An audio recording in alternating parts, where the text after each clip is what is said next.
Thank you very much, Mr. Mayor. And the process that has been undertaken here to get to where we are has been incredibly useful and constructive, in my opinion, from the budget challenge sessions and the deconstruction, frankly, of each element of this budget line by line and fees and charges in the same way has been thoughtful, proper, professional and in depth.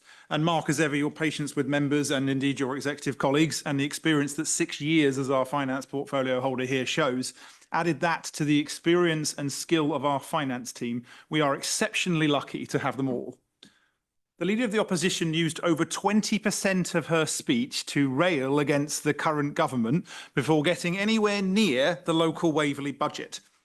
I will remind the Leader of the Opposition, though I can't for the life of me imagine why I need to, that her party was in government for the last 14 years and set the scene for almost every economic issue that we now see, and were responsible for, despite apparently being in favour of low taxes, the highest tax rises in the history of the United Kingdom, contributing to the highest tax rate since the Second World War. Less for more has been their unofficial motto for some time. I have no idea what any of you actually stand for anymore whatsoever, other than perhaps yourselves. One of my favourite books, as somebody with an interest in political geography, is a book called Prisoners of Geography. And when it comes to unitary authorities, I know that Waverley and Guildford will be part of the same unitary. It is indeed the function of a map, of local political geography. To plan for that certainty is not just prudent, it is essential. There will be no unitary, whether it be the whole of West Surrey or a small portion of it down here in the southwest of Surrey, that does not include Guildford and Waverley together. Our border runs across the entirety of their borough. I will also remind her that services are delivered by people, and much of the increased or modified headcount is because we're integrating more services and doing more. But what does our budget bring? 2 years of balanced budget added to our fully up-to-date and audited accounts, certainly unique in Surrey and practically unique at this point in England. No cuts to services. Indeed, we have decided to use what extra resources that we could justify and muster, not just to retain, but increase the Thriving Communities Fund, to help people in need, to help our communities, and we are also maintaining our council tax support packages for residents who need it. We are listening to both residents and businesses about parking and their needs in general when we're working with the business improvement districts, when we're talking to them about footfall in the town, when we're trying to make our investments in the town to boost that footfall and work with businesses to get people to stay in the towns longer. Businesses tell us repeatedly they want people to stay in the town centres longer so they eat, they drink and they spend more money. We are trying to make sure that our town centres do not die. We are enhancing green spaces and parks across the borough, and we are doing all of this in some of the most hostile economic climate in living memory. Now, just turning to the amendment, regarding the Chief of Staff role, notwithstanding that this role is common in many single boroughs and has been missing here for some time, you and your colleagues are part of the reasons why a Chief of Staff role is in fact more necessary to support this grotesquely rushed timetable for local government reorganisation that your party requested at the council at this pace, that you and your colleagues supported locally by not signing my letter opposing that fact. Other districts and boroughs, by the way, are contributing in other ways. They're contributing the times of their 151 officers, their monitoring officers, other staff in general to get this done.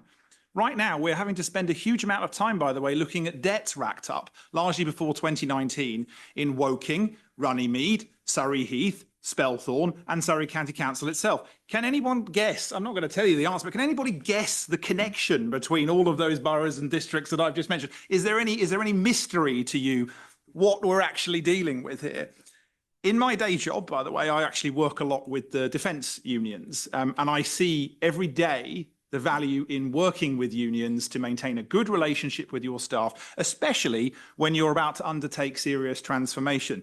Now, considering the process that we are about to go through and the impact that is going to have on our staff, working with our staff union is essential, and we must acknowledge and support the obvious growth in their work that this particularly rushed unitarisation will cause. We must acknowledge that and we must work with them. Now, WTS, Waverley Training Services, what you're effectively proposing here, and obviously it's a little difficult to completely tell what you're proposing here because there's no detail, but you're effectively proposing to kill it, to close it. Now, If you're not, then you're certainly fundamentally undermining its ability to get new work in and probably to commit its safeguarding duties and maintain its Ofsted rating. And to reflect on a point you yourself made, maybe Surrey County Council's education and skills function and WTS could function together in the future when neither council exists, but not if one of them doesn't exist at all. Waverley Training Services is, I think, a fundamental core to the new unitary's education and skills function, which of course it will have to stand up from scratch if there's nothing like WTS here in this part of the county. You also seem to be proposing this with no conceptions of any costs for things like redundancies. It is utterly rash from end to end, and I'm sure others will comment more specifically on that. I, like others, I'm sure, are baffled that you're trying to reallocate some of the money to cover the NI cost that was clearly not enough funding from the government in the first place. I just don't get what you're doing there. In terms of your collaboration figures, you've put 100,000. I mean, why not 500,000, 1 million, 5 billion? I mean, who knows? I mean, you've literally given no justification about what you mean. It could be anything. I've sat here many times and listened to claims, inaccurate claims, in my opinion, that there hasn't been enough evidence to determine X or Y. Nothing in your amendment has been qualified, quantified, or justified at any point. This amendment is simply just bad for residents, it's bad for education and skills, it's bad for business, it's bad maths, it's bad budgeting, it's just bad. And in 2019, when we took over this council, we actually stopped the budget strategy that was planned for this borough had it remained Conservative in 2019, which was a Woking-style asset buying spree. And keep in mind that when you're sitting there in 2019, you could see two things very clearly. And as a Conservative, you could see multiple boroughs and districts, Conservative boroughs and districts, working together in forms of collaboration that actually saved money and were clearly doing so. And you could see the beginnings of the problems that were happening in places like Woking and Spelthorne. You could see the beginnings of those issues. Those of us in local government were starting to see the early signs of the problems that their reckless investments were causing. And what was your plan? It wasn't to go down the avenue that was clearly making sense to all of your colleagues. It was to go down the asset buying spree. Now, one of the reasons that we're here tonight talking about a balanced budget for not just 1, but 2 years and fully audited accounts for up to date is because people like Mark and our finance team at the time stopped all of that nonsense. You have not learned a single iota of financial prudence and competence since that moment. And some of you are here from that era. This is an amendment written for a press release and it shows, and I urge all members to support the original budget as unamended. And again, praise and thank our finance officers for the immense amount of exceptionally hard work they've done to get us to this point. Thank you, Mr. Mayor.